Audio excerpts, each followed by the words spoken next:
What is going on? We are back, all you dumb marks and curtain jerkers. Welcome back to the Tornado Tag podcast, or Tornado Tag, whatever we fucking call it these days. But we are here, BP Burke, ABJ, Lilly. The trio is back together once again. Everyone's on the same page. It's one of those things. The official tag team is in effect. I still have not gotten BP his belt yet, but we'll see each other this weekend. We'll see each other this weekend. Are you gonna walk around the show with it? Are you gonna be a dumb mark with the rest of us? I'm never gonna be that guy. You're going to be. Well, I'm giving you your belt at the show. You're gonna walk around with it. Oh yeah. Yeah, that's just how that's happening. That's how you're. Everybody has to wear their belts. I'm gonna wear my belt. We're gonna be twins. It's gonna be great.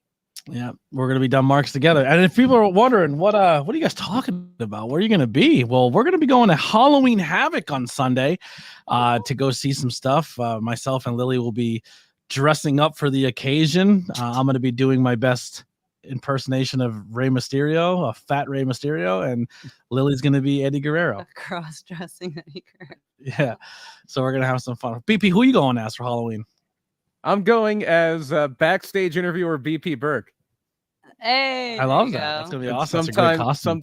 Sometimes commentator. I don't. Oof. Wait, we got to get you a Travis Norbert. So man, what's been new with you? How's the life of pro wrestling been? This is a quiet one. No shows this weekend for me. I know you had your first death match experience. That was probably something. There you go. Wow. That's Well, actually, I'm more curious. I haven't talked to Lily publicly about this. Lily, what did you think of your first deathmatch experience? And yeah, you were right on the action, right? Yeah. It wasn't as bad as I thought it was going to be. It was bloody. It was. Yeah. I was more concerned with. You know what? I'm a little peeved. I gotta say, I am a little PO'd at the amount of stuff that wasn't used that I kept almost breaking my neck tripping over. There was extra weapons that were brought that people didn't use, right. And some of them I'm thankful they didn't. Oh, I'm super thankful that none of the weed whackers got used, but the weed whackers were trying to kill me all day. Yeah, then you know, I'm sorry, what's his name? I don't want to say his. Oh my gosh, Stan Styles. Thank you. You know, there was some whipped cream involved, and then once the cleaning crew came through, it all got pushed onto my side, and there was some slips happening. But all in all, it was a lot of fun. It was a lot of fun. I think I could do it again. I feel like I was a lot more nervous than I needed to be. She learned to put her hood up and tighten it. Oh my gosh, and I'm glad I did, because right when I did, somebody hit a light tube and like half of it broke off and went flying, and it literally I have a camera in one hand and I'm like doing like this to pick up my hood, and as soon as I get my hand to the front of my head, there comes the light tube and just boom right off my head. If I were to ever do ringside camera for a death match, I would have to be dressed like a knight. I would literally have to be in armor. Yeah. or chainmail. I had jeans without holes, believe it or not, guys. I found a pair of jeans that I had without holes. I was wearing like full boots, slip resistant boots, which have a lot of thumbtacks in the bottom of them now. Yeah, I'm sure they do. Yeah, it was a good time. There's some other stuff that happened to the show that I'm sure once the footage airs, you guys will all see. We won't get into it just yet, but make sure you go check out that show when it drops on High Tension Wrestling Network. Also, make sure you guys go over and subscribe to the High Tension Wrestling Network. And one thing I will say, there was a moment where someone got hit with a light tube and it didn't break, and it just goes bink, and it sounded like it hurt so bad, and it just didn't break. And they hit him hard, just went bink, it was like a hit with a beer bottle. It was great. That actually happened in a match. It may have been at the Hamburg Fieldhouse. I'm not sure. It was an ECW match, and it wasn't at the arena. It wasn't at the Elks Lodge. It may have been in Hamburg. It wasn't in Jim Thorpe. But there was one of the first Cactus Jack Sabu matches where Sabu tries to hit Cactus with a bottle, and it just thunks off his head, because that's how beer bottles really work when they're not sugar glass. Yeah, when they're not gimmicked. Yeah, so that was pretty fun. The Also, speaking of 2300 Arena, you see NXT is going to be doing a show there. Yeah, next not yeah. No, it's not next Wednesday. It's the Wednesday after. It's the Wednesday after Election Day. That's why they're not running on Tuesday. It's going to be live from the 2300 Arena on November 6th. It's pretty cool. And then that week on November 9th is when I'll be back in action. Well, not in action, but I'll be back at PPW. We're going to, I love the match we just announced. We just put a video out for it. We're doing VSK and Nolan Pierce. That is official now. And the video, if you go on PPW Entertainment on Facebook, Twitter, Instagram, Nolan's promo, we actually interspersed it with the infamous picture of when Nolan was 9 years old and VSK has him up on his shoulders. And then they recreated the picture after Nolan won the TV title of Nolan putting VSK up on his shoulders. So that was really, really cool. And that is going to be a fun one. That is going to be a fun one. Well, let's get into a little bit of news before we break into our topic. So seeing Taker is going to be at Halloween Havoc. Oh, see Taker live. Exciting.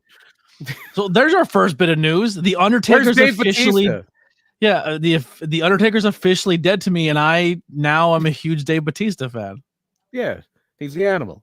What? Here's my thing. Why doesn't just Undertaker stick to fucking wrestling? Like, you know what I mean? Like, yeah, shut up and wrestle, right? Or just shut up and wrestle. Podcast.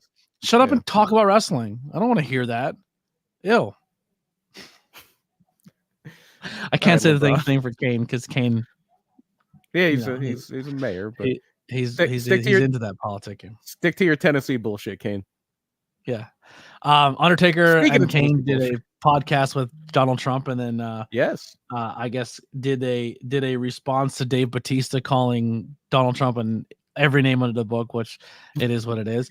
But so Taker's has endorsed Donald Trump with a couple days before the election here. Old wrestler being conservative, shocker. Yeah, definitely. And then the other bit of news: Samantha Irvin walks away from the WWE in a shocking turn of events. Yeah, I know there was like briefly something that came out that said she gave them hours of notice. She gave them months of notice, and I guess the thing that's coming out now is she wants to focus on her music career, wants to really get that going, and felt it was time to move on. And Lillian Garcia back at the helm for the foreseeable future. I thought it was going to be like a 1 or 2 shot deal because she doesn't look like it, but she's 58 years old now. But no, it seems like she is back at it. Yeah, and here's the thing too. It's funny how like everyone was like Samantha Irvin's the greatest ring announcer of all time, and then she's no longer wants to be part of that company. She wants to go do her own thing, and everyone's like, she sucked anyway. F her. Like immediately just turncoat on her. She was one of the best. Samantha Irvin was excellent. Did she go into your top 5, top 3? It's somebody asked me this earlier. Like, what's your Mount Rushmore of ring announcers? And my first instinct was 4 Howard Finkel's. That was my first instinct. Howard Finkel was definitely one. He's number 1, right? I for me, my number 2 is Gary Michael Capetta. I just say Capetta. Yeah, and then it's pretty interchangeable. It's Samantha Irvin might be number 3 for me. She was excellent at her job. Excellent. I totally agree. I'm a little young. I don't remember youngish. I don't remember Jimmy Lennon when not Jimmy Lennon Jr., the boxing announcer, but his father, Jimmy Lennon Sr., was a longtime ring announcer for Madison Square Garden. Dave Penzer was always very good in WCW as well. Mm-hmm. I'm trying to think who Jeremy Borash did a fine job in TNA. Bob Ortiz was pretty good in ECW. Steven DeAngelis was good there. I think I'm not the biggest Justin Roberts fan, just not my cup of tea. Nothing against the guy. I do think that I almost said Chris Cruz, completely different guy. Who is I can't think of the name of the Ring of Honor ring announcer now. Bobby Cruz. I think Bobby Cruz is very good. Where does Carolina Jim rank on your? Oh, Carolina Jim, right behind Finkel, of course. Right behind Finkel. Yeah. Coming out of the dog pound. I love fucking Carolina Jim. I loved when Kilowatt was South Carolina Jim once. Good stuff. All right. Anything else going on with wrestling that we could talk about? Or in the chat, we got the confirmation that Adam Cole and Britt Baker are no longer an item. Still, Adam Cole says still very much friends, but that is what it is, and I think that's been common knowledge. He moved back to Pennsylvania. Yeah. I don't care about that shit anymore. I'm gonna be honest. Yeah, Like the dirt sheet stuff, I just stay away from. I don't want to know it. Yeah, it's their life. Yep. Don't give a shit. Now or never. Wrestle. Yeah. Shut up and wrestle. Shut up and wrestle, Taker. They're not gonna live forever. Yeah. So, all right. Well, let's jump into our topic today, BP. Oh yeah, the Freebirds, the fabulous Freebirds. Excuse me. So yeah, this is the origin of this was the Freebird rule, where the infamous you have a team of 3 people that can function as a tag team, and any 2 of the 3 can be a part of that team. But this is the story of one of the greatest. I still call them stables, but I think the nom du jour is now a faction. And there you go. BP, who are we? Who are each of us? If you had to break down the 3 of us in the Freebirds, who's who? That's tough. With the hair, Maybe you got to we be save Michael that Hayes, question right? for later. We gotta I need to know what all these 3 are about first, and then we have him answer the question. Or do and we then you have answer it now and then explain it. Then you have the elusive 4th Freebird, Jimmy Jam Garvin. Mm-hmm. That was a little bit later though. So I mean, front and center, and it was right there. And I love that picture because the ring post makes it look like Buddy Roberts is holding a giant gun, and I love that. It does. Yeah, it looks like he's like a nightstick or a giant 007 gun. And on the right hand side, you have one of the most underrated guys, especially before he got sick, Terry Gordy, unbelievable. And in the middle is the guy at the center of it all, Michael P.S. Hayes. And let's talk about him first, because the constant for the Freebirds, the constant is Michael Hayes, and has some controversy, has said some things behind closed doors that were not good things to say. But Michael Hayes, to this day, is a major force in professional wrestling, one of the top voices and creative voices in professional wrestling, like it or not. And his story starts in the late 70s when he breaks into the business, trained by Afa and Sika, of all people. And really, even though I guess they were back and forth between Pennsylvania and Florida, because he's from Pensacola, which is Samoan Central now. When they get tired of the weather in Pennsylvania, a lot of the Anawai family moves. They're the we're talking about the Freebirds. They're the Snowbirds. They're the fabulous Snowbirds, going back and forth between Pensacola and Eastern Pennsylvania. And so that's where Michael Hayes grows up, and he breaks in Memphis. So, and even in Germany for a little bit. And Michael Hayes is now one of the all-time, maybe not an all-time talker, but is a very, very, very good talker. Always was able to make things known on the stick. But I think even people who love Michael Hayes would tell you not the best in between the ropes, not an amazing worker, not going to be confused with Ricky Steamboat or Ric Flair or any of those guys. But he could talk, and he could talk people into the seats. And this is back in the days when you had to draw money. Like, it wasn't like now. It's now like your major wrestling companies are all TV businesses. AEW is going to make money off of this TV deal no matter how many people they draw to their shows. WWE doesn't have to run house shows. They could they made money during the pandemic when they were in a room, like they were just locked. They were in their performance center. They made a lot of money. Real off quick, TV and so anyone out there, please do not go. Or maybe I'm not saying this to like boycott, but so far there's 49 people from 10 different states who have fallen ill to a mystery strain of E. coli.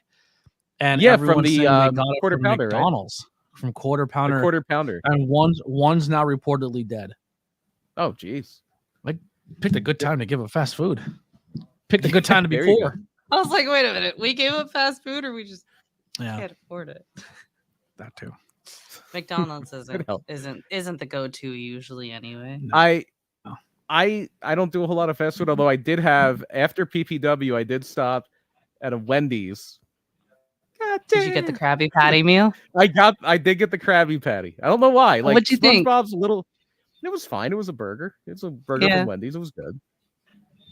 But like, I don't have this SpongeBob nostalgia. I'm too old for that. Like, I was like 16, 17 when SpongeBob came out.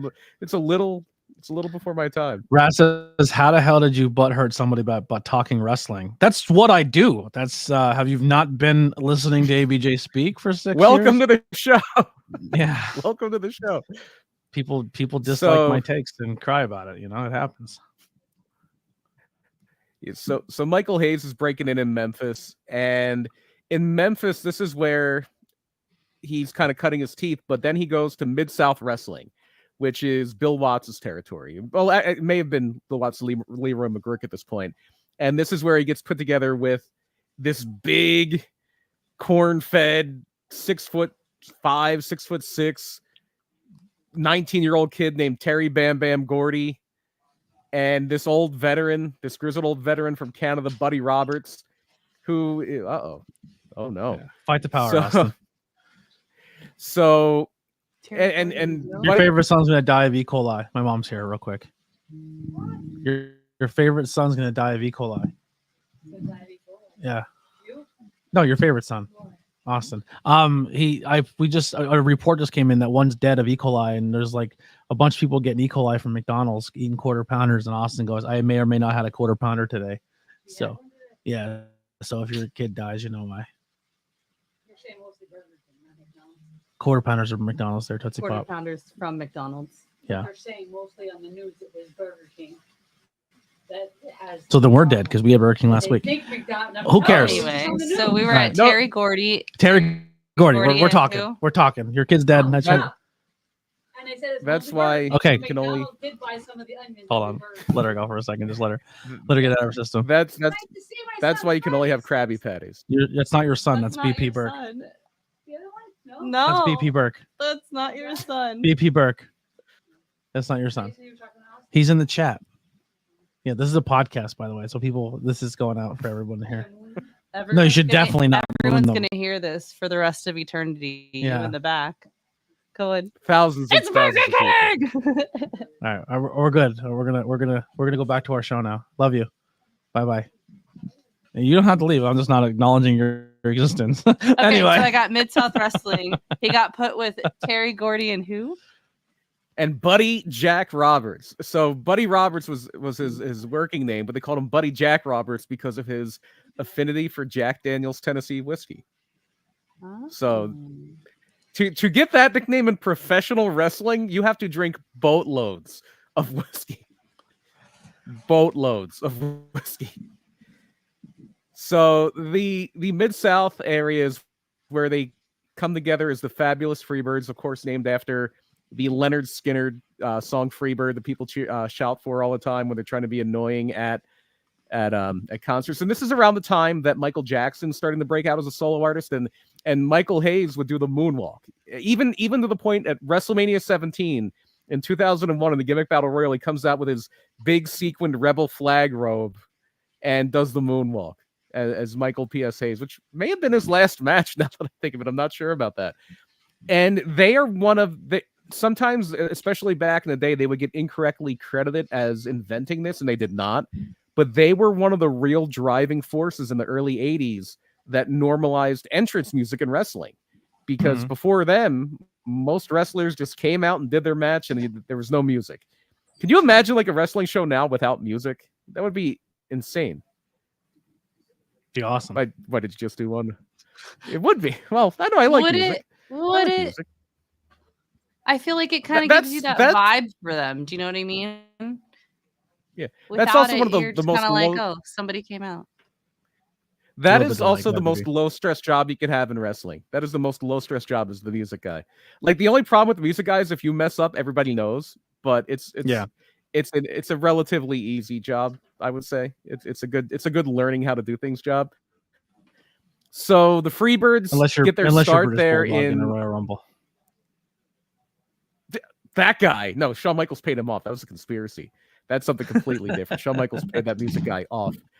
First time he screwed over the British Bulldog, that stinking hyena, Shawn Michaels. Bret Hart was right. Bret Hart's right about everything. He didn't like, except he probably likes the Undertaker. Whatever. So they're gonna move, and this was around the time that unless you were a lifer in a territory, usually, and if you were a lifer, you had a piece of the action. You were part of like the ownership. people just moved around a lot. So Hayes moves from Tennessee to Mid-South. Mid-South is where he links up with Gordy and Roberts. But they're really going to make a name for themselves. And they're coming out the Freebird. They're coming out sometimes to the Devil Went Down to Georgia. And now they're going to move 1982 to I don't know why Alex is so mad. The territory they're probably most famous for being in. Uh-oh. Alex Watton shot angry. I'm not sure. Nothing happened, did it? I don't. I mean, I don't know. We gotta wait for the footage to drop. I guess I don't know. Oh no. Yeah. Oh. Well, you can't please everybody, right? Yeah. Not everyone can be. You happy, can't please you them know? all. And speaking of that, sometimes you got to make a business decision. It happens. Yeah. Make business. So, business has to be done. Speaking of making business decisions, yeah, that's right. That's right. Yeah, best practices and all that. So the Freebirds make their way to world-class championship wrestling in 1982. And this is why I said last week, if you haven't seen the Iron Claw yet, good time to brush up on it. The Freebirds are portrayed in Iron Claw for a little bit, and they are the legendary rivals, the most famous rivals of the Von Erichs. And so this is late 1982, and Ric Flair is in the midst of his first run as the NWA World Champion. And if you don't if you don't really know a whole lot about the territory system and how it worked at this time, because this is pre Vince Sr. selling to his son. Like we're still in the heart of the territory times. Mm-hmm. So the NWA World Champion was literally a traveling champion. Yeah, if they weren't booked elsewhere, which almost never happened, they would be in their home territory. But the NWA champion literally was in a new town every night, traveling the country, traveling the world, going to Japan, Australia, all over the United States. And they would come in for a week or so to every territory. And in the end of 1982, when Ric Flair, the NWA World Champion, is making his way to world class, he is going up against Kerry Von Erich. Kerry Von Erich is going to be his opponent. And at this point, the Freebirds are coming in. They're kind of baby faces on the rise. They're coming in as baby faces. They have a little bit more of an edge. To steal from the Osmonds, the Von Erichs might be a little bit country, and the Freebirds are a little bit rock and roll. Well, more so, the Von Erichs are Rush, and the Freebirds are Skinner, because there's your music. Kerry would always come out the Modern Day Warrior. Mm-hmm. So Michael Hayes finds himself as the special guest referee for this Ric Flair and Kerry Von Erich steel cage match in Christmas Day 1982. Their Christmas show was always called Star Wars. Christmas Star Wars. So the big main event, this is the night. Tonight's the night. Kerry's going to win that NWA title from Ric Flair. And Michael Hayes wants to make sure he does. So Michael Hayes knocks out Ric Flair. He's not going to be a calling it down the middle referee. He literally is trying to help Kerry Von Erich win the NWA World title. But Kerry Von Erich is a upstanding, God-fearing Texan who wants to do things the right way, by golly. And I don't need to take shortcuts. I'm gonna win this title fair and square. Michael Hayes is like, dude, I'm helping you win. Like, become the world champion. Like, this is what you've always wanted. Take the title. And Kerry says no, and Ric Flair, he lets Ric Flair get back up. He lets Ric Flair recuperate. And there's a bit of a miscommunication later on in the match while Hayes' back is turned. And Ric Flair knocks Kerry Von Erich into Michael Hayes. And Michael Hayes thinks that Kerry did it on purpose. Kerry just attacked him because he didn't want him to help him win. And this leads to an infamous angle where Terry Gordy slams that cage door right in Kerry Von Erich's head. Ric Flair makes a cover, fast count 1, 2, 3. Kerry Von Erich got screwed by the Freebirds. And the biggest angle in the history of world-class wrestling is off to the races, the Freebirds and the Von Erichs. And they tear it up for the next 3 years. Did they have one of the biggest selling draws at that one point in time where they sold out like a football stadium or something? They did have a few Texas Stadium shows. I know. Well, one of the big ones was after David died, the Parade of Champions, where Kerry does win the NWA World Title. But no, they were up and down. They probably did do a few big shows there. Texas Stadium, I think they ran a few times, but they tore it up. This was as big of a rivalry as it got. And what ends it is in 1985, somebody up in New York is trying to take over the world. And the rock and wrestling connection is huge. And the Freebirds, their gimmick is they're a rock band. We're wrestlers, but we're also a rock band. That is literally their gimmick. They would call them like the greatest band in the world. They created the song Bad Street USA, which is one of the all-time entrance themes. Michael Hayes is the singer on that. In Texas, they also link up with Jimmy Garvin a little bit, but he's not officially a Freebird yet. He's doing his own thing. But in 1985, they bring in the Freebirds, and this is actually on, I believe, that WWE Vault channel, which is amazing. And if it's not, it probably will be soon. But the Freebirds come into Madison Square Garden, and they're managed by Dale Wolf, who not Dale Wolf, David Wolf. Dale Wolf was a jobber. David Wolf, who was the manager for Cyndi Lauper, and Cyndi Lauper's manager slash boyfriend, who kind of brokered the whole rock and wrestling deal after Lauper met Albano. He was the one that was a big wrestling fan. But it doesn't last because they want to break the Freebirds up. The WWF doesn't really have a 6-man division. I don't know what the plan was, probably to have Michael Hayes as a singles guy because he was the character and he was the most WWF ready of the guys, and you would probably have Roberts and Gordy as a tag team. But they wanted to be a unit. They wanted to be 3 strong. So they wind up going to the AWA. And the AWA is where the gig keeps going on. The gig keeps going on. And they are now feuding with the Fantastics, or feuding with the... I'm sorry, not there. They're feuding with the Road Warriors. So the Fantastics would have been when they go to Crockett and they go to back to Mid-South, which is now the Universal Wrestling Federation. But the Freebirds Road Warriors, there we go. What a rush. The Legion of Doom. That was another thing that was the one thing that would kind of bum me out. Just to go back to Raw last night. That it seems to me like that was probably them writing Paul Ellering off. Which you think so? Maybe it was his call. Yeah, maybe not. Maybe not. The one thing about that group with Cross and the authors of Pain and everybody, it's funny they bring this up. They have 2 managers and neither of them talk, which is strange. And they have 3 guys who should kill the entire roster and lose every match. That's probably not going to change going up against the Wyatts. So, nope. What can you do? Cross once again is going to get terminated by that team. Did you see the video of Cross doing an arm and leg choke with 3 baseball bats and snapping them? That's an imposing man. We met him. That's an imposing man. Yo, if he can snap 3 baseball bats with his bicep and his legs, I wonder what else he can do. Like listen, you prevert, come back down. Whoa! Who said it was perverted? I was just wondering what he could do with his biceps and maybe 5 baseball bats. Yeah, sure. But I feel like if he wanted to kill a human, he could. Oh, why did we have to take it there? Yeah, he puts you in a choke. You're not. I'm a prevert, but you're like sadistic, my dude. Yeah, he's strong. Like if he wanted to do damage, you're in trouble. He's a strong boy. And I like that his hair is just getting longer and longer now because for the longest time he was bald. Yeah, for the longest time he was completely bald, and now the hair keeps growing out and growing out and growing. And it's a good look for him. It's a good look for him. He follows me on Instagram. Just saying. Nice. He follows me. No big deal. Yeah, he was a fun guy to work with. I always root for Killer Cross. I wish they would figure out how to get the most out of him because I think there's a lot of untapped potential. He's so charismatic and they don't use him. Like he has a really big gig. He has good charisma. They just don't they don't use him.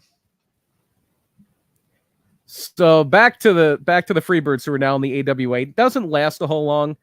The AWA is kind of on the ropes. They do it. And Vern loved doing the Dusty finish. Like it should be called the Gagne finish. It should, or the Vern finish, the way Vern would do it. And they would do it all the time. And they did it with the Freebirds. The Freebirds are baby faces in the AWA, beat the Road Warriors at a big show, but then it got overturned by the AWA Championship Committee. They did that with Hogan. They did it with everybody. Like it really should not be called the Dusty finish. And they weren't long for the AWA anyway, because they're going to go back to the UWF with Bill Watts. And Michael Hayes kind of makes a home here. even though they break up the Freebirds, Michael Hayes becomes a babyface. Michael Hayes became a commentator for a little bit in the later stages of the UWF, where he was with Jim Ross. There's this infamous video that goes around of Jim Ross and Michael Hayes, where they go to break, but they keep the commentary going, and they just start cursing up a storm and talking about how boring the match is. And a very young Sting is in the match too. It's like Sting and Eddie Gilbert against the Fantastics, which sounds like a great match, but I guess because they're doing a lot of rest holds because they know they're in a break spot. But this is kind of the end too, because Buddy Roberts was a little bit older than a lot of the Freebirds, and in fact, that World Class run kind of motivated Buddy Roberts to unretire. He was ready to hang it up, but he stayed a few more years because he kind of found a second life with the Freebirds. He had a good run earlier as part of the original Hollywood Blondes, not obviously Pillman and Austin, but back in the 70s, the original Hollywood Blondes were Jerry Brown and Buddy Roberts, and they had a great run as a tag team. And this is kind of his second act. He's the veteran that kind of was with these two young guys who were the wild men, and they had the wildest road stories. And it's so funny because the only people who were crazier than the Freebirds were the Von Erichs, but the Von Erichs had this wholesome image. Another running. The Von Erichs had this wholesome image.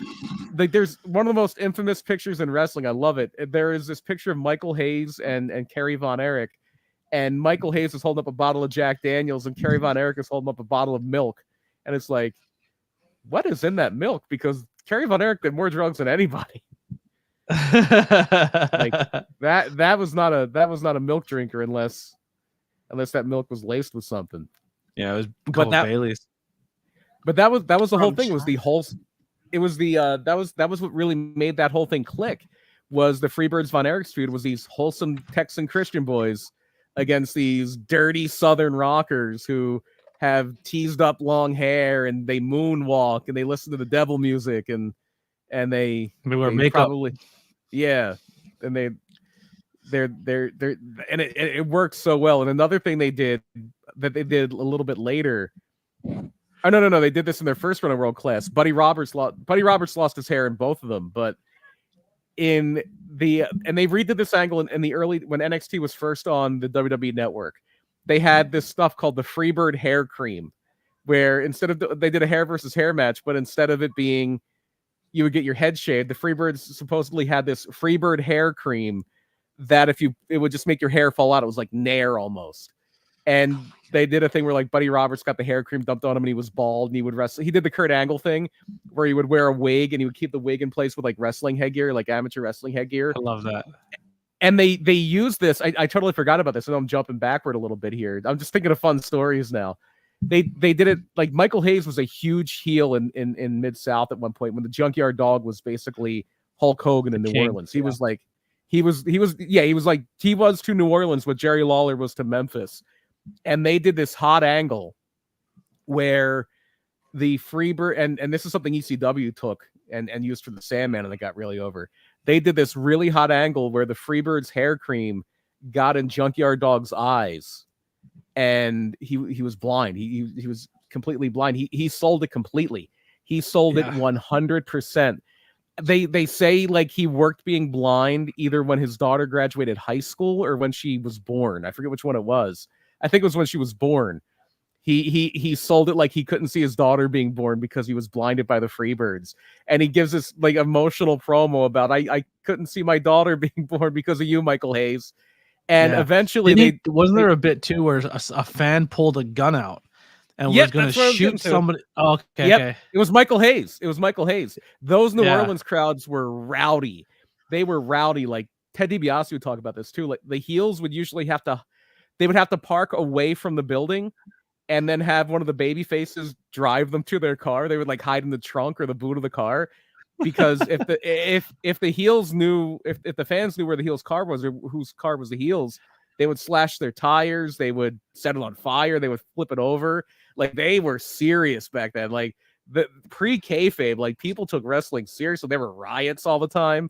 I think there was a riot after that match with the cage match with Flair. I think they had a riot, but yeah, so they wound up doing a blindfold cage match with Michael Hayes and JYD, because JYD is still blinded, but Michael Hayes has to wear a blindfold too. And they do the whole heel thing where the heel cheats. He takes the blindfold off, or he's peeking out from under it, and he's sneaking up on JYD. And a guy in the crowd stands up and pulls a gun at Michael Hayes and says, "Don't worry, dog, I got you. I got you." And literally was going to shoot Michael Hayes. And JYD was like, "Well, do I act blind or do I save my friend?" No, you sell blind. Yeah, but they would take care of that stuff backstage. They would escort the offending fan. If a fan like try to throw something at a wrestler, stab a wrestler, something like that, they would take the fan backstage, and first Bill Watts would beat the shit out of them. And then whoever they were going after would get a turn, and then probably Dr. Death Steve Williams would get a turn. It was just like a murderer's row of these ex-football players just beating the hell out of the fans in the back room. So Michael Hayes was getting heat everywhere he went, unless he was a baby dumb face. marks. What a time to be alive! What a time that was. Getting stabbed, starting riots. I had this discussion with somebody at a wrestling show recently backstage, where, because I guess somebody like really believed like in the storyline they were doing, and they're like, how? It's 2024. How does that happen? And I'm like, I'm kind of jealous. Like, could you imagine believing? Could you imagine like just being completely kayfabed? How great that would be! Like, if you really is there a moment where wrestling got you recently, like in the past couple like years or something, where they like you thought they were gonna do something and they completely swerved you? I was convinced, not that this is like I thought it was real, but I was convinced that Cody was beating Roman to 39. I was convinced. Yeah, I like to the point where as the fireworks are going off and like Roman and Heyman are on the ramp, I'm like, well, who's coming out to restart the match? Like, this isn't how it ends. Finish? Yeah, like, but no, that was the end. Like, no, I can be fooled. Yeah, I thought for sure. I can usually guess where they're gonna go. I thought for sure when Kofi Mania was gonna be a thing at the Elimination Chamber, I was like, oh, like Kofi's winning this. Like, if they listen to the crowd, Kofi should win the title tonight. And I was like, if they don't pull the trigger, they're idiots. And they didn't. And I was like, you always stretch it to Mania. Yeah. You had one more left in you. You always stretch it to Mania. Yeah. And they did, and it worked. It was a beautiful thing. And then Brock. And then Brock. Yeah. And Brock in 30 seconds or whatever it was. When I was doing stuff with Ricky, people thought it was real. Like people in the business. Yeah, that's always fun. Yeah. Well, I know we're just gonna bear all the secrets now, but I know like the first time that we brought in Norbert and PPW, people thought he was really from the State Athletic Commission. Like, really? Yeah. Well, because I thought he was really from the State Athletic Commission. Well, the first time he was there, he wasn't managing anybody, he wasn't wrestling anybody. He played it completely straight, and he was just doing things like measuring seats and measuring and checking the steps and making sure the guardrails were secure. Like it was a great intro to him. It was brilliant. Because then when he becomes like this over the top amazing character, it's just like, but we had him from the very beginning. Like people thought it was like a real like. Yeah. And how about that deadly sunset flip he's working on? The safe set flip. It's called the safe set flip. Thank you very much. Yeah. It looks imposing. I can't wait. Hopefully in December, if Travis and his team loses on November 9th, in December he's got to be Norbert Kloss. And not only does he have to be Norbert Kloss, he has to be nice to the boys and girls. He has to give them. He has to make sure that he's minding his P's and Q's. Because if he doesn't, maybe Sugar Dan gets stripped of that No Limits title. I have some pull there. So if first you even talk about that, you're gonna end up on Sugar Dan's list. First, Nice and Smooth has to win. Nothing's guaranteed because it could just as well be the infamous mayonnaise beard of Chris White getting shaved off. But anyway, that's not has nothing to do with the fabulous Freebirds. We got way off track. So eventually the UWF with Michael Hayes is starting to wane, and they had a great product. Like they were doing wonderful business but it was a combination of things was really hurting Bill Watts. The first thing that was happening was, like everybody else, they were getting raided. Junkyard Dog jumps to the WWF. Ted DiBiase jumps to the WWF. And the people they were replacing them with they were great wrestlers, but they just didn't have that star power like the Dog had. Like your Terry Taylors of the world and your guys like that just didn't have the same star power that the Junkyard Dog had. Yeah. And then just on an economic thing, in the late 80s, the oil business goes south. And a lot of those areas that they would run in New Orleans and in East Texas and in Louisiana, New Orleans is Louisiana, in Arkansas, like a lot of the oil, that's a lot of the business down there is oil, especially back then. People's jobs and economy. Yep, and they didn't have money for wrestling tickets anymore. Like the economy caught up to them.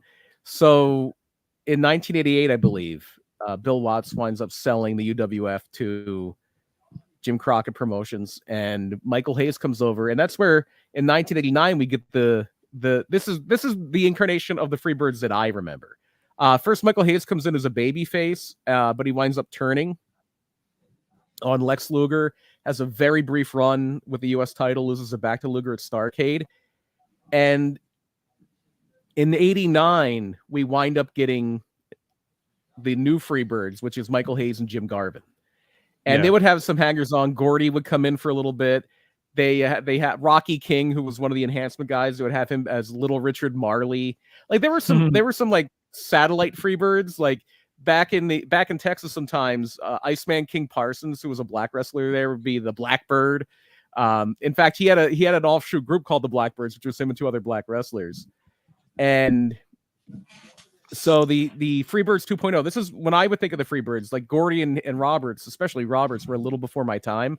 When I think of the Freebirds, this is who I think of. I think of Hayes and Garvin. And Gordy would be there sometimes. Like there's a really good War Games from, I believe, the 89 Great American Bash, where it's Dr. Death, the Midnight Express, who are baby faces, and I forget who else is on that team, against the Freebirds and the Samoans, which is a hell of a War Games. A hell of a War Games. It's one of the rare War Games that didn't involve the Four Horsemen, too, until basically Hogan came in. Like most of them involve the Horsemen in some way, shape, or form. But so Hayes and Garvin are coming in, and I remember when the HTW Network was first a thing, I was watching a bunch of old Clash of the Champions, and I think like 3 Clash of the Champions in a row. The opening match is the Freebirds against the Southern Boys, the Wild-Eyed Southern Boys, who became the Young Pistols later. And so they would oscillate back and forth. For a while they were heels, and then they were baby faces for a bit. They turned heel. They had a very infamous thing that happened in 1990 where they actually lost at this point it's WCW. They may still call the belts NWA, but they lost the WCW tag team titles before they won them because of the way they did things. And this would happen every now and then where because WCW would tape a lot of TV in advance. So they have a match that they taped in, I forget the exact date, but they had a match where the Freebirds lost the WCW tag team titles to the Steiner brothers. And then like 3 days later at Super Brawl or at Wrestle War, they beat Doom for the tag team title. So they literally lost them before they won them. If you look at just on the calendar, they had a negative title reign. But in reality, that match didn't air for like 3 weeks. So they had like a 3-week title reign. But yeah, they beat Doom and then they lost to the Steiners. And this is when they start to kind of expand out their universe a little bit. They had Fantasia, who they had to change his name, but at first he was called Fantasia, and then Disney said, you can't do that. You can't call him Fantasia, which was Brad Armstrong under a mask. They would always in WCW put Brad Armstrong in a mask because Brad Armstrong, who was the Road Dogg's brother, Bob Armstrong's son, was a phenomenal wrestler. Like, and he looked just like Kenny Omega. Like if you ever see the thing where it's like a joke, like Tony Schiavone and Kenny Omega 30 years ago, and it's Schiavone with the mustache on the old Saturday Night thing, and it looks like a guy. He looks like he's interviewing Kenny Omega. It's Brad Armstrong, and he was like a Chad Gable type. Like he was that good. He was a great technician, and no charisma at all. just could not really find the character work. He was the exact opposite of his brother. He was the exact opposite of Road Dogg, where Road Dogg, a little limited in the ring. I think he would admit that, but his character work was through the roof, and that's why he became the biggest star in the family, because he could connect with an audience like his brothers, like none of his brothers could. But Brad Armstrong was the opposite. Isn't there a rumor or a curse that the Armstrongs were all cursed? That was kind of a joke. They would talk about, because they lost a lot, they would talk about having the Armstrong curse. And yeah, because that was the thing with, they were used a lot in the 90s in WCW as TV jobbers. But no, they're not cursed like the Von Erich family's cursed. Like there's Brad Armstrong. And they tried so many different things to get Brad Armstrong over. They had him. Yeah, it was a great wrestler. It just like the charisma just wasn't there. And they tried, at one point he was the Candyman Brad Armstrong, and he would throw, that was when they were trying to replicate WWF and just have a lot of kid-friendly characters. And he would throw candy out to the crowd. At the same time, Art Barr was there, who was a phenomenal, amazing wrestler. Eddie Guerrero's original tag partner. And it's where Eddie got the frog splash from, was a tribute to Art Barr. But he was the guy who came out of Portland, and in Portland he did a Beetlejuice gimmick.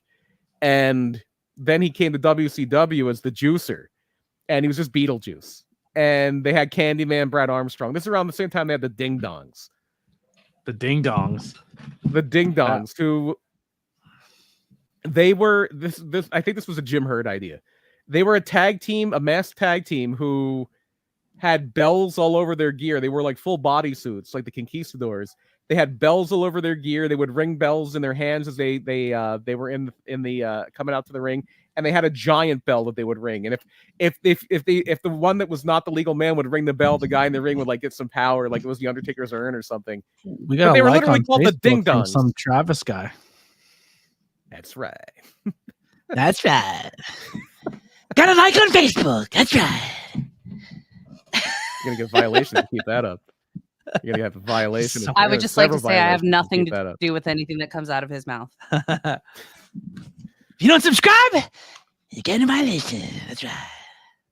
What does he call? Why do you make him sound like Eric Cartman? Because that's exactly what he sounds like. What's what the fuck does he call Ricky?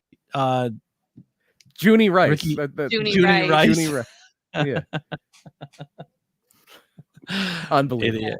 Unbelievable. Yeah. He's the best. So now I'm just thinking of Norbert bits. Oh man, that really threw me off, because just thinking of all the times Travis Norbert has been a problem. Michael Hayes. That's right. We're talking about Michael Hayes now. Yeah. Michael P.S. Hayes. So I don't like it. He calls me PP Burke. I don't like that. PP Burke. Yeah. Can we get t-shirts made?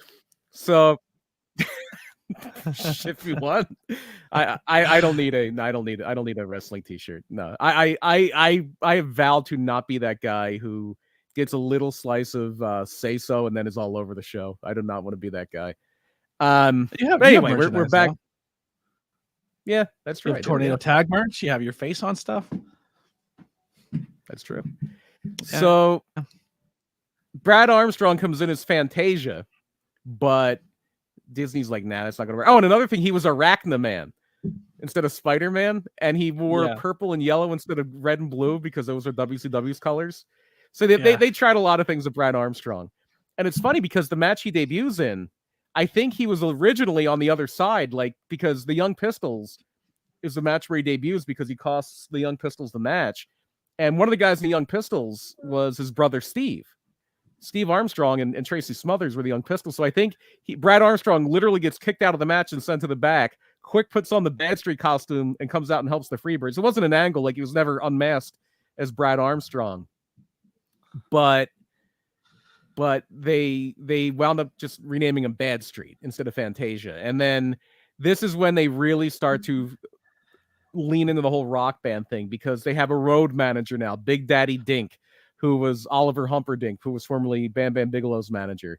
And I think he managed the Samoan SWAT team for a little bit after Dangerously wasn't with them as the Big Kahuna.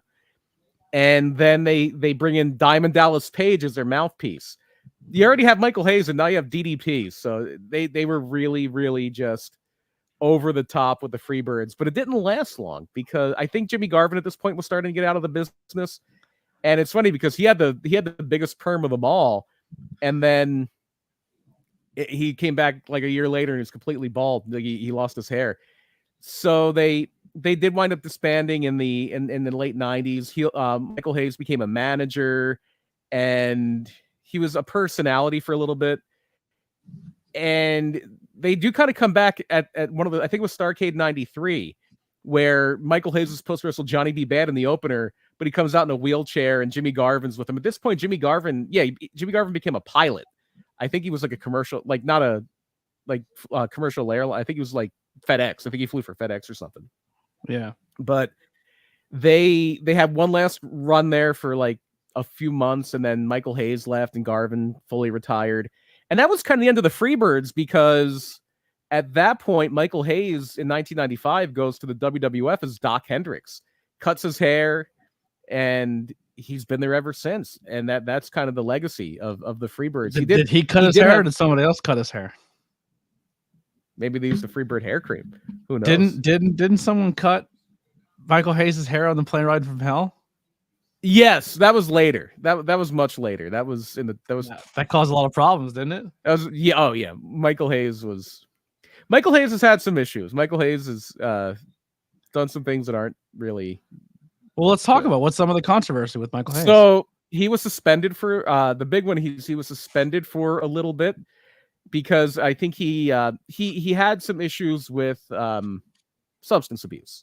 Yeah, and he had a bad habit of having a few too many, and he would.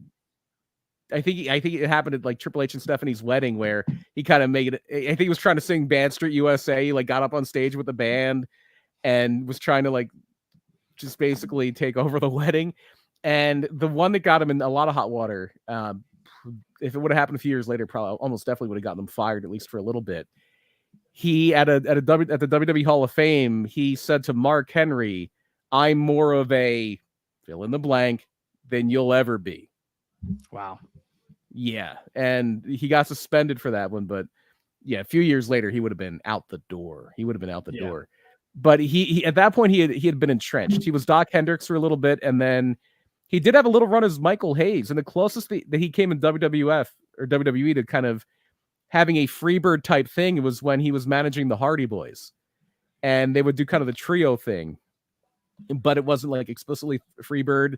And he would be like Raw's band leader for a little bit before that when he was still Doc Hendricks. And I think they even had a thing once where when he was Raw's band leader, he sang Band Street USA coming back from a commercial. He was in the Gimmick Battle Royal in 2001. Didn't he do like a Raw anniversary show where he was Michael Hayes?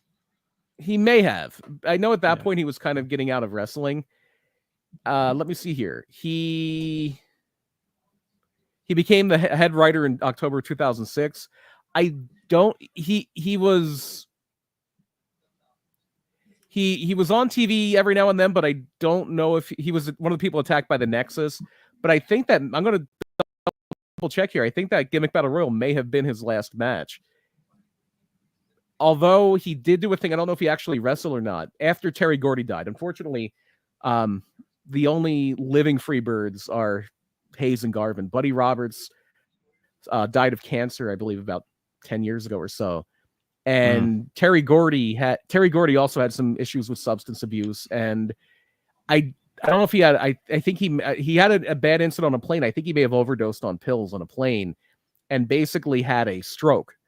And he was never the same as a wrestler. He had a great run in Japan and in WCW when Bill Watts took over WCW with Steve Williams. They had one of the all-time great tag team names too, the Miracle Violence Connection, which is a very Japanese tag team name. But they were an amazing tag team. But when Terry Gordy had that incident on the plane where I think if he didn't have a stroke, I think something happened where it kind of damaged his brain a little bit. He still wrestled from time to time. They tried to reunite the Freebirds in the GWF in Dallas in the mid '90s, and Gordy had a match in ECW. ECW finally did the Battle of the Bam Bams, Bam Bam Bigelow against Bam Bam Gordy, and he had a very quick run in 1996 as the Executioner in WWF. It was right after Paul Bearer turned on the Undertaker. Hey, maybe Paul Bearer will show up at Halloween Havoc. Maybe I'll. Oh no, I don't know about that. There you Oh, go. you should. You should. Please. You ever see him as Paul Bearer? He kills it. So You can't wear the suit anymore though. The suit jacket is a lot baggy. Yeah, it's a lot baggy. It's baggy. Maybe go to the thrift store on the way home. Yeah, stop at the thrift store so you can find a coat. Yeah. Oh my gosh, it would be so great.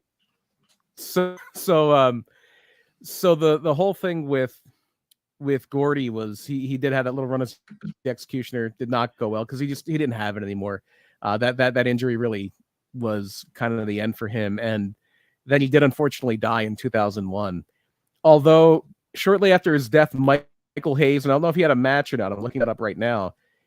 Terry Gordy's son got in the wrestling. Terry Gordy's son, Ray Gordy, got in the wrestling. Now it looks like Michael Hayes' last match was the Gimmick Battle Royal. That was the end of the in-ring career of Michael P.S. Hayes. You know what Terry Gordy kind of looks like, so reminds me of, or they remind me of Terry Gordy. It looks like what's his name from and he's in NWA right now, Thrillabilly. Oh, Thrillabilly, yeah. So Terry Gordy, the guy who, and he was Japanese, but just the way he wrestled, his look, because Terry Gordy was he looked like a big baby that could just beat the hell out of you. But he had a lot of baby fat on him. He was a big dude, and especially when he was younger, because when he's starting with the Freebirds, he's like 19 years old. He's 19-year-old country bumpkin from Soddy Daisy, Tennessee, which is a great name. Like that, like if you're a wrestler and you're a Southern guy or you're playing a Southern guy and you want a hometown, like everybody does Buck Snort. And that's a great one. Waxahachie, Texas is a great one, but that was Dick Murdoch's hometown. But Soddy Daisy, Tennessee is an A+ level. You know where I'm built from? You're gonna be where's that? Sugar Notch. Sugar Notch, Ashley Sugar Notch, my favorite roast Sugar Notch. Sugar Notch, Pennsylvania is another good one. There's so many great names in Pennsylvania. You get Glen Campbell, really Pennsylvania. Good bar out there that has amazing wings that are still super cheap on Tuesdays. It's called the Outfield. Go check it out. Well, let's make a trip and do a bar review in Sugar Notch. It's Sugar Notch. There you go. I won't sit at that bar. I will order the food from that bar. Why won't you sit at the bar? It's a little too red for me. Well, we'll figure it out. Yeah, it's Sugar Notch. It is Sugar Notch. You know, cut them slack. They're Sugar Notch. You know. Yeah. So. I want to do bar reviews in all the weird named towns in Pennsylvania, like Bird in Hand, Intercourse, Bluebell, Blue Ball. What was the one we seen? Or Blue Ball, yeah, Blue Ball. The one on the way to York. I was like, that's crazy. Like Come in Town or something? Come in Town? It was Cummings. Oh, yeah, like E. Cummings. Cummings. Yeah, like E. Cummings. Yeah. Pennsylvania. Yeah, sorry. So who fits the bill for each member of the Freebirds there? That's tough. Like I'm Michael Hayes. You're Michael Hayes? Couldn't be you. We got the hair for Michael Hayes. Both of you have the hair for Michael Hayes. If I'm the vet, I guess I'm Buddy Roberts then. You're the one with the big gun? Yeah, I'm the one with the giant ring post gun. And then Lily's big baby Huey. I should probably be Gordy. That's you. True. You should be. Yeah. You should be big. Baby. I got to be Terry Gordy. That's true. Yeah. You're Terry. I got the baby face. Yeah. So Lily. So I'm Lily Roberts. Yeah, Lily was supposed to find us a logo and do a Bad Street USA logo spoof. It's still in the works. We might still post one. I just want you to be aware that there is an ABJ one already out though. At ABJ Bad Street? Mm-hmm. Where? Are you guys ready for the? Here's the mind-blowing. Bad Street USA is literally a knockoff of Elm Street. Look at the font. Look at the logo. Well, wrestling is very much a copycat business. Very much so. Yeah, we'll figure it out, but we'll get like a Bad Street USA spoof. But we do have not available yet in the merch store. But if you guys are into it, we'll post it. We have this that was made. We have a little Tornado Tag Halloween Havoc spoof. And then we also have a little Saturday Night Main Event here. What's the other one I need? I like that one a lot. I think that one looks Yeah, cool. I'm betting they're gonna because they're really open to using licensed music now, and I'm betting they're going to use Obsession by Animotion, which was the original theme. But I love the second theme to Saturday Night's Main Event, the one that was just in-house music. I think they used it for like the Slammy Awards or something before that. Yeah. Just the opening of Saturday Night's Main Event, like with the little promos, like the little 5-10 second promos in the very beginning. Mm-hmm. Some of the best stuff. I remember they were doing that with SmackDown for a little bit. It was probably like a Pritchard idea, and I think that was actually pretty cool. But yeah, so Michael Hayes, we're talking about his legacy now. Terry Gordy's son was in WWE for a little bit as first he was Jesse and the tag team Jesse and Festus, where that was him and the guy would go on to become Luke Gallows or Doc Gallows, where I think this was after he was the fake Kane, but before he was Luke Gallows, and he would just be he would just kind of have this like he'd have this like catatonic look. He would just with his tongue out, and then when the bell would ring, the bell would just make him go off. And I think they did do a finish where like their opponent rang the bell again, and he became all docile again. Yeah, but then later they spun that because in canon that was Luke Gallows, because they said he was like that because he was on drugs. And then CM Punk got him to join the Straight Edge Society and got him off the drugs, and he became normal.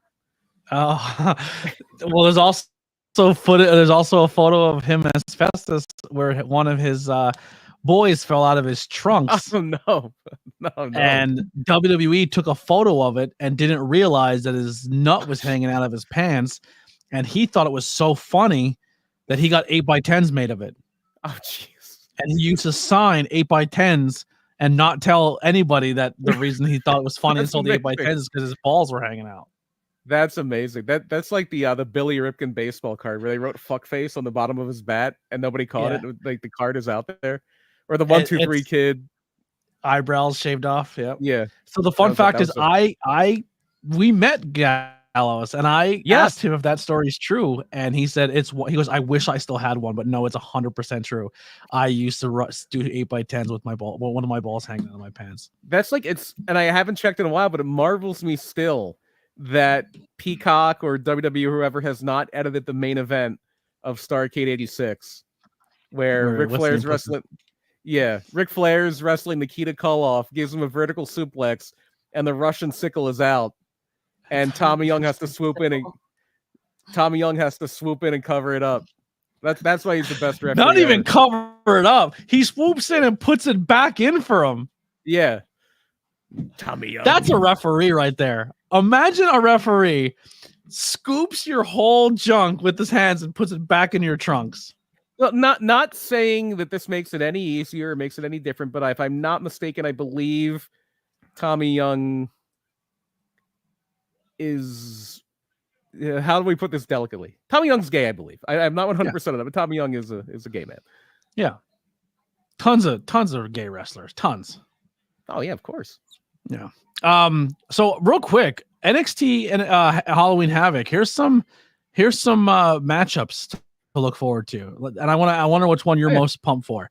NXT Trick Williams versus Ethan Page. It actually just started, so we're gonna wrap up here and we'll watch it. But Trick Williams versus Ethan Page in a Devil's Playground match. That was Cora Jade with Gargano. Oh, go ahead. Yeah. Sorry. Roxanne Perez and Cora Jade versus Julia and Stephanie Valkyrie. So we're seeing Julia live and Stephanie. Yeah. Thank you. Valkyrie. Sorry. Tony D'Angelo. This one's you're going to be excited for. Tony D'Angelo versus Obafemi. Tables, ladders, and chairs and scares for the NXT North American Championship. Tables, ladders, and scares. Yeah, that's it. Tables, ladders, and scares. Yeah. You're high on this Obafemi. You like Obafemi. And I've actually have a proof on this thesis statement now, and the final thing on that was Sammy Chaos and PPW when it worked. You know what I've said for a long time. If you take somebody that looks like that's physically imposing, that just looks like intimidating, and you have them run roughshod, not sell a lot, never lose, and just beat the hell out of everything in their path, 100% of the time they get over. They can be awful like Ryback. they get over 100% of the time. They could be awful, like that stinking hyena Bill Goldberg, and they will get over 100% of the time. And if they're actually good, like a Sammy Chaos, then you're off to Or the an races. Obafemi. I think Obafemi's pretty decent. Look, I will never be upset about a big, strong guy that likes to just throw people. Just throw people around. It's always good. I question and I'm sure they have a plan, the idea of having two of your big guys in a ladder match, but I'm sure they'll do something fun with that. Maybe he'll shot put the ladder because Obafemi was a shot putter before he was a wrestler. Yeah. But I'm Pretty dope. very much looking forward to that women's tag match. I mean, Roxanne Cora Jade's fine. Like, I don't have anything against Cora Jade, but the other three in that match are, I think, three of the best women in professional wrestling right now. Roxanne has hit it out of the park. She has given the ball, and she has been running like Saquon Barkley, and then you have Julia, who is coming in with this amazing reputation, and Stephanie Vaquer. When I that match with her and I can never remember Mercedes? her WWE name. No. Oh well, yeah, that too. But I mean, last week on NXT, the match with Vaquer and I keep wanting to say her pre-WWE Ren Sinclair. I couldn't think of her. I kept wanting to say Maddie Rankowski. But that match with her and Ren Sinclair on NXT last week for a TV match was off the charts. They both look great. Like Ren Sinclair is another one who's very, very good. Like their women's division in NXT is really stacked. Really stacked. It is. And those four, Ren, Julia, Stephanie Vaquer, and Roxanne, those four are that could be your next four horsewomen right there. Like they are. I mean, they're not all. Well, then again, the original horsewomen weren't homegrown, but yeah, those four are as rock solid as it gets. They are. They are something. You want to talk about someone who used to be terrible. They were on TV, and I was like, get them off TV. But they have found their gear. Lash Legend got good. I haven't really seen a lot of except for the old ones. He's on right now. Lash Legend's in a tag team match against Damage Control. But Lash is finding herself. I think Lash could be Jade, but better. And I love the name of her finish. I found out today the name of her finish, and it's incredible. The Lash extension. Yeah. That's an incredible. I'm very high on Sol Ruka. I think Sol Ruka. I'm a huge Thea Hale fan, so I like Thea Hale. Yeah, so it's an embarrassment of riches there for that women's division, and yeah, they're going to be going head to head with AEW again in a couple weeks here. But the night shift is now in the other way. Like a lot of people were really the people who have to kind of run down AEW any chance they get. We're very much trumpeting how great that how horrible AEW's rating was against NXT. And it was, yeah, NXT really stomped them out ratings wise, but AEW was one moving nights. So that show at the ECW arena on November 6th, now it's going to be NXT. They're still going to probably do a higher rating. First of all, they're on network TV, and it's in so many more homes. But yeah, that's going to be interesting. And you know, like the last time they were on Wednesday against Dynamite, they loaded up that show. That's when Cody Rhodes was on NXT. That's when The Undertaker. They loaded up with a bunch of people to make an appearance but not actually wrestle. And people were like, it was a better show. I'm like, the other show had better matches. AJ Styles wrestled. I think it was the only time AJ Styles ever wrestled on NXT. I think he wrestled Waller. I think that's true. I just hope that what's her name host it. I want to see Shotzi. Yeah, that would be fun. Yeah. All right. Well, that'll do it for Tornado Tag. We'll see you guys later. If you are in the area and you're going to be at Halloween Havoc this weekend, come find us. You'll see us all with our title belts. So come get some photos with us at the NXT show. We're going to wrap up here, Tornado Tag. We'll be back next week to talk about the history of Halloween Havoc and maybe our experience at Halloween Havoc. So tune in next week. And then that'll be history at that point. Yeah. What do you be the old history? Yeah. What do you think? What are you thinking for November? What do we got some ideas for topics? She just fell off the top rope. Oh, okay. I thought November that could be interesting. I think last year we did do the history of Thanksgiving shows. Yeah. November you can always do something with a Survivor Series, a Starrcade, something like that. a War Games, because now War Games is part of Survivor Series. Yeah, Even though we can do war games. Oh, back in the day, though, Wait, War Games are was we- a summer thing. are we doing one on the 5th? That's election day, y'all. That's fine. The returns aren't going to start coming until like. Can 8 we do like people in wrestling that have gone into politics? Yeah, It's wrestling day. It's election day. Let's do the history of Jesse Ventura on the 5th. I was the governor of Minnesota. That's all you. The governor of Minnesota. Now I live off the grid in Mexico. You want to do Jesse Ventura on the 5th? That works for me. Interesting story, that guy. Very interesting. Let's do Jesse the Body on the 5th. We got the 12th, the 19th. Just as long as we don't have Ivan Podolsky or Chico Santana. Chico Santana. Let's do a history of the belt. You want to do a belt history? Yeah, you can do that. We've been talking about the U.S. title. Do you want to do the U.S. title? Yeah, that's a tricky one. But yeah, just because there were so many versions, but the kind of mainline NWA WCW US title, yeah, we could do that one. That's a good. All right, one. so we got Jesse, the U.S. title. If anyone in the chat can put any suggestions, and we'll oh, Chelsea Green just showed up. She's been there. She just knocked everybody out. I love Chelsea Green. Chelsea and Piper just came in and just destroyed the whole ring. I think Chelsea should be in NXT. That's where she should be right now. She definitely should be getting a push because she is so her character work is through the roof. I understand putting it on Tiffany Stratton, but if you're not strapping the Rocket to Tiffany Stratton, she would have been perfect for a Money in the Bank. Yeah, Chelsea Green would have been perfect for that. So Jesse the Body, the U.S. title. Do you want to do a Survivor Series episode? Yeah, we'll pick a Survivor Series. We could do we could go one of two ways with that. Yeah, one of the first pay-per-views I ever watched was Survivor Series 89. It's not a good show, but it is a moment in time. It is a moment in time. It's where Demolition turns, they do a double turn. It's Elizabeth had lust, or Hogan had lust in her eyes. I think we did that one though, right? Did we? No, we haven't done Survivor Series. You're just talking about the. WrestleMania 5 we powers. did. Yeah, WrestleMania 5 we did for sure. Let's see. What is the best WWE Survivor Series pay-per-view according to the fans? I mean, I'm just throwing 96 this out was there. We pretty still good. have like 3 weeks until the 19th. Like you have almost a full month until the 19th.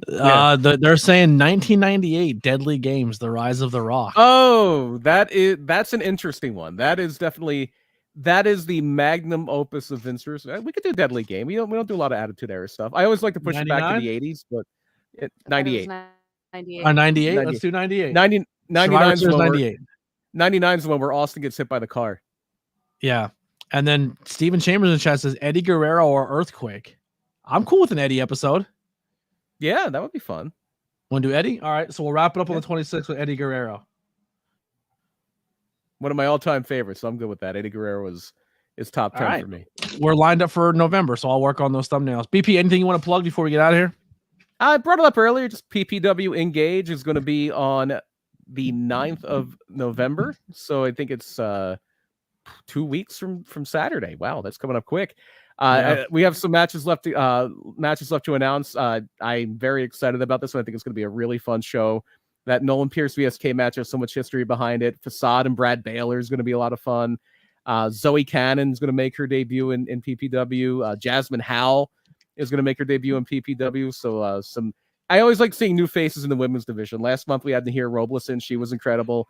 So it's always good to get some new blood in there, just because we remember a time where it was like, oh, we only have a few women booked, so let's just have the same women wrestle every month. And we're trying not to do that now. Unfortunately. Trying not to do that now. Trying to mix it up a little bit and having that new blood in there, and that's been a lot of fun. So yeah, this should be a fun show, and you never know what's going to happen at PPW, so could be an interesting one. Last thing I want to talk about or plug is check out the rest of the content. You get some memberships. We have $1, $5, or $25 memberships. Also, merchandise is available. Go grab some t-shirts. But also, got to work with another commentator over the weekend, and great chemistry between us. I love working with Toddy. Very, very good. I thought very I had a very really good fun time working with commentator to them. work with. Yep. Yeah, they had nothing but positive reviews for you as well, and they were very excited to do the show with each other, and I thought it was a really, really, really, really good time. So yeah, huge shout out to Toddy. So everyone go follow them on social media. Heck of a drive too, Pittsburgh to Jersey. Woo. Yeah, very that's good dedication. That's Connor dedication. was at the High Tension show. My buddy Connor here was there. He was there in attendance. Got to see the death match. Right Him and his little group of friends are a really fun group of people to come to wrestling shows. It got to the point where Angel Metro just sat with them the whole show. Like she wrestled and then went and sat with their crowd and just was just as crazy as they were. Like Angel was part of the show. She just went out and sat with the crowd. She's unreal. I love Angel Metro. That's always fun. Yeah, Angel Metro's the GOAT. But really good time. That's going to do it. Tornado Tech Podcast will be back. So make sure you go check out the newest episodes of Bangin' Beers that just dropped. So I just did Bangin' Beers at Country Club Brewing, as well as a 5 question with ABJ with the head brewer and one of the owners of Country Club Brewing. So we get a little bit of an interview inside of 5 questions with ABJ. Tomorrow, the final episode of 5 questions with TB3D, 3D Print Shop drops tomorrow. And then Ref DQ will be on 5 questions with ABJ on Friday. And then we'll be dropping an interview with Jackie Hoffner on Monday. So we'll see you guys with all that content. Make sure you go like, share, and subscribe. And let's get to that 2,000 subscribers. Word of mouth is how we grow. And we'll see you on the next one. We're out of here. Bye. Do.